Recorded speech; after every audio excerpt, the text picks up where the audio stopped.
Three two one. আসসালামু আলাইকুম, সবাই কেমন আছেন? যে আমার হাতে যে কলম দেখছেন, সে কলমগুলো আসলে কোনো সাধারণ কলম নয়। এই কলমের সাথে প্রতিটি কলমের সাথে জড়িয়ে আছে মায়া, মহব্বত। বড় ভাইয়ের উদ্যোগে ছোটোবেলা থেকে সে কলমগুলো গোছানো শুরু করতো। সে থেকে আমি দিয়ে আমার ছোটো বোন, 3 ভাই বোনের লেখাপড়া কলমগুলো গোছাতে এ পর্যন্ত পরিষ্কার রোদে শুকিয়ে রুমে আসলাম। একটি রশ্মি দিয়ে একটা ঘর আকৃতি করলাম। ঘর আকৃতি করে কলমগুলো কালারে সাজাইব।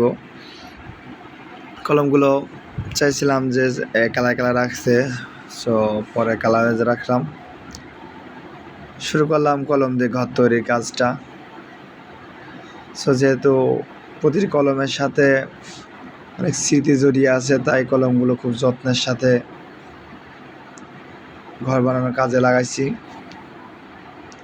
আস্তে আস্তে কলম দিয়ে ঘর বানানোর কাজ প্রায় সম্পূর্ণ শেষ করলাম। কলম দিয়ে ঘর তৈরির কাজ কেমন লাগছে সবাই কমেন্টসে অবশ্যই বলবেন।